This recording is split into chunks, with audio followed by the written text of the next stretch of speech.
Facer un Cambados máis accesible e máis pionil é a aposta do Concello en materia de mobilidade. O equipo de goberno temos claro as nosas prioridades, non é facer un Cambados máis accesible, un Cambados, digamos, máis pionil, un Cambados con máis presencia de bicicleta, un Cambados onde poden xogar os nenos máis tranquilamente nas rúas e pasear tamén dunha maneira segura as persoas maiores, e todo eso mellorando tamén pois a seguridade vial e gañando en tranquilidade e en calidade de vida, que é iso do que se trata. O obxectivo está claro, pero para conseguilo o Goberno local traballa cunha empresa na redacción dun plan de mobilidade urbanístico e sostible, unha folla de ruta que axudará a orientar e definir os investimentos en infraestructuras viarias. Detectará cales son os principais problemas que temos no municipio e proporá solucións nas cales nos basearemos para executar próximas inversións, sobre todo no que se refire a infraestructuras viarias, non? Con isto refírome principalmente a que nos servirá de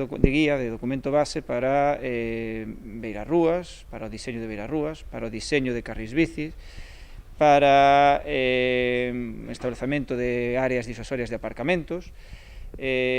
incluso, ainda que parezca algo trivial, pois para a elección dos pavimentos das rúas. Potenciar o transporte a demanda, crear itinerarios escolares para os colexios Magariños e San Tomé e establecer zonas de prioridade pionil no casco histórico son algunhas das medidas que xa recolle o documento. Trataremos de incorporar todas as opinións e todas as ideas posibles para,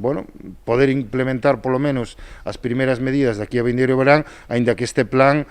pretende, digamos, diseñar o futuro da mobilidade en Cambados non soamente nun espacio curto, sino a medio plazo. Pensemos tamén pois en 10 ou 15 anos. Coa intención de que sexa un plan participativo, o Concello convocou a oposición para recoller as súas achegas. Ademais, fará enquisas entre a poboación e os sectores económicos da vila a través da web municipal e das redes sociais para coñecer as súas demandas.